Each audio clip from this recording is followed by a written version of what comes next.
అందరికీ నమస్కారం. ఈరోజు మనమొక పదం గురించి మాట్లాడుకోబోతున్నాం. అది మనందరికీ తెలిసిందే, కృతజ్ఞత. కానీ ఇది కేవలం ఒక మాట మాత్రమేనా?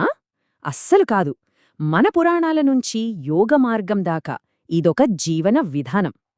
మరి ప్రశాంతతకు దారి చూపే ఈ అద్భుతమైన భావన గురించి ఇంకొంచెం లోతుగా తెలుసుకుందామా? చూడండి, మనలో చాలామందికి కృతజ్ఞత అంటే ఏంటి? ఎవరైనా ఏదైనా సహాయం చేస్తే థాంక్యూ చెప్పడం, అంతేనా? కానీ అసలు విషయమేంటంటే, ఈ భావన అంతకంటే చాలా చాలా లోతైనది. మరి దాని అసలైన అర్థమేంటో, దానికున్న శక్తి ఏంటో ఇప్పుడు చూద్దాం. సరే, ముందుగా అసలు కృతజ్ఞత అంటే ఏమిటి, దాని నిజమైన అర్థమేంటో చూద్దాం. ఇది ఊరికే పైపైన చెప్పే మాట కాదు, మనసులోంచి అంటే హృదయంలోంచి రావాల్సిన ఒక పవర్ఫుల్ ఫీలింగ్ అన్నమాట. కృతజ్ఞత అంటే మనకు జరిగిన మంచిని గుర్తుపెట్టుకోవడం వరకే కాదు, ఆ మేలుని తిరిగి చూపించడం కూడా. ఇక్కడ చూస్తున్నట్టు ఇదే గౌరవానికి, దయకి, మన మధ్య ఉండే బలమైన బంధాలకి ఫౌండేషన్ లాంటిది. అందుకే అంటారు, ఇది కేవలం ఒక మాట కాదు, ఇదొక యాక్షన్, ఒక పని. ఇక్కడ చాలా ఇంట్రెస్టింగ్ పాయింట్ ఒకటుంది. కృతజ్ఞతని కేవలం ఒక ఫీలింగ్లా కాకుండా ఒక స్పిరిచువల్ టూల్లాగా చూడాలి. అంటే ఇదొక సాధనం, మనల్ని సరైన దారిలో అంటే ధర్మమార్గంలో నడిపిస్తూ మనలోని మంచిని బయటకు తెచ్చే సాధనమన్నమాట. సరే, అంతా బాగుంది. కానీ ఈ కృతజ్ఞతను అలవాటు చేసుకుంటే మనకొచ్చే లాభమేంటి? మన లోపల, మన మనసులో ఇది ఎలాంటి మ్యాజిక్ చేస్తుందో, ఆ మానసిక ప్రశాంతతలు ఎలా ఇస్తుందో ఇప్పుడు చూద్దాం. ఈ మార్పుని ఇక్కడ చాలా చక్కగా చూపించారు. చూడండి, మనసులో అసంతృప్తి ఉన్నప్పుడు దాన్ని సంతోషంగా మార్చడానికి, అసూయ ఉన్నప్పుడు దాన్ని శాంతిగా మార్చడానికి కృతజ్ఞత ఒక బ్రిడ్జ్లాగా పనిచేస్తుందన్నమాట. అంటే ఇది నెగటివ్ ఫీలింగ్స్ని తీసేయడమే కాదు, ఆ ప్లేస్లో పాజిటివ్ ఎనర్జీని నింపుతుంది. ఇలా కృతజ్ఞతను ప్రాక్టీస్ చేయడం వల్ల కలిగే లాభాలు మామూలుగా ఉండవు. 1, ఇది మనసుని క్లీన్ చేస్తుంది. 2, మనలో ఒక పాజిటివ్ యాటిట్యూడ్ నింపుతుంది, మన రిలేషన్స్ని కూడా ఇంప్రూవ్ చేస్తుంది. అన్నిటికన్నా ముఖ్యంగా ఇది మనల్ని దైవానికి దగ్గర చేస్తుందని మన గ్రంథాలు చెప్తున్నాయి. ఒక్కసారి ఈ వాక్యం చూడండి, కృతజ్ఞత ఆత్మను పరమాత్మతో జోడిస్తుంది. అబ్బా, ఎంత పవర్ఫుల్ మాట కదా! ఈ ప్రాక్టీస్ యొక్క అస్సలైన చివరి లక్ష్యం ఇదే, మన ఆత్మను ఆ పరమాత్మతో అంటే మనల్ని ఈ విశ్వంతో కనెక్ట్ చేయడం. సరే, ఈ కాన్సెప్ట్ అంతా కేవలం పుస్తకాల్లోని ఫిలాసఫీ మాత్రమే కాదు, మన పురాణాల్లో, మన కథల్లో దీనికి బెస్ట్ ఎగ్జాంపుల్స్ ఉన్నాయి. ఈ కథలు వింటే కృతజ్ఞతలో ఎంత పవరుందో మనకు కళ్లకు కట్టినట్టు అర్థమవుతుంది.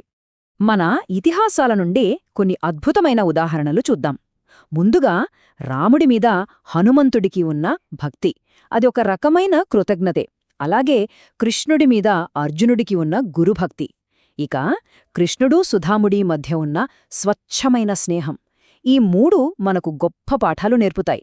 వీటిలో మనమిప్పుడు కృష్ణసుధాముల కథ గురించి కొంచెం డీటెయిల్డ్గా మాట్లాడుకుందాం. ఆహా, కృష్ణ సుధాముల కథ. ఇది ఎలాంటి స్నేహమంటే డబ్బుతో, హోదాతో అస్సలు సంబంధం లేనిది. వాళ్ళిద్దరి మధ్య ఉన్న బంధానికి పునాది కేవలం స్వచ్ఛమైన ప్రేమ, ఒకరిపై ఒకరికి ఉన్న గౌరవం, అంతే. సుధాముడు చాలా పేదవాడు. అయినా తన స్నేహితుడు కృష్ణుడిని చూడడానికి వెళ్తూ ప్రేమతో కానుకగా కొన్ని అటుకులు తీసుకెళ్లాడు. ఇక్కడ మనం గమనించాల్సిందేంటంటే, ఆ కానుక ఎంత విలువైందనేది కాదు ముఖ్యం, దాని వెనకున్న ఆ స్వచ్ఛమైన ప్రేమ, ఆ కృతజ్ఞతాభావం, అదే అసలు విషయం. ఈ కథలో ఉన్న అసలు నీతిని ఈ 2 స్టెప్స్లో చూడొచ్చు.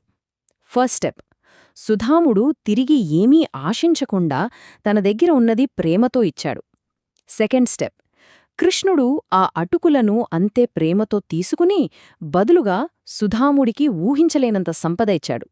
చూసారా, ఎలాంటి అంచనాలు లేని కృతజ్ఞత దేవుడి ఆశీర్వాదాన్ని ఎలా తెచ్చిపడుతుందో చెప్పడానికి ఇదే బెస్ట్ ఎగ్జాంపుల్. ఓకే, ఇప్పుడిదాకా మనం ఫిలాసఫీ గురించి, పురాణ కథల గురించి మాట్లాడుకున్నాం. చాలా బాగుంది. కానీ ఇప్పుడు అసలు విషయానికొద్దాం. ఈ కృతజ్ఞతను మన డైలీ లైఫ్లో, మన జీవన విధానంలో ఒక భాగంగా ఎలా మార్చుకోవాలి, దాని గురించి ఇప్పుడు చూద్దాం. ఇక్కడున్న మెయిన్ ఐడియా ఏంటంటే, కృతజ్ఞత అనేది ఎప్పుడో ఒకసారి వచ్చే ఫీలింగ్ కాదు, అదొక యోగ మార్గం. అంటే ఏంటి? మనం యోగా ఎలాగైతే రోజూ ఒక క్రమ పద్ధతిలో చేస్తామో అలాగే దీన్ని కూడా ప్రతిరోజూ అంకితభావంతో ప్రాక్టీస్ చేయాలి. ఇదొక డిసిప్లిన్ అన్నమాట. మనసుని కంట్రోల్లో పెట్టే ఒక సాధన. మరి ఈ యోగ మార్గంలో మన ప్రయాణం ఎలా మొదలుపెట్టాలి? సింపుల్. మన చుట్టూ ఉన్న చిన్న చిన్న విషయాలకే థ్యాంక్ఫుల్గా ఉండటంతో స్టార్ట్ చెయ్యాలి. ఈ ప్రకృతికి కృతజ్ఞత చూపించాలి. మన చేసే పనుల్ని ఎలాంటి స్వార్థం లేకుండా చెయ్యాలి. మనలోని నేను అనే అహాన్ని వదిలేసి ఒక స్పష్టత వైపు అడుగులు వేయాలి. ఇలా మెల్లమెల్లగా ముందుకు సాగాలి. ఇలా చేస్తే చివరికి ఏం దొరుకుతుంది? మనకు కావలసింది అదే, ప్రశాంతత, సంతృప్తి, దైవానికి దగ్గరగా ఉన్నామనే ఒక ఫీలింగ్. మనం ఎక్కడెక్కడో వెతికే ఆ శాంతి, ఆ ప్రశాంతత మనలోనే ఉందని తెలుసుకోవడానికి ఈ కృతజ్ఞత అనేది ఒక దారి చూపిస్తుందన్నమాట. సరే, ఈ మొత్తం చర్చని ఒక చిన్న ప్రశ్నతో ముగిద్దాం. మన జీవితంలో, మన చుట్టూ ఉన్న ఈ ప్రపంచంలో సరిగ్గా ఈ క్షణంలో మనం కృతజ్ఞతను ఎలా ఫీల్ అవ్వగలం? ఒక్కసారి ఆలోచించండి.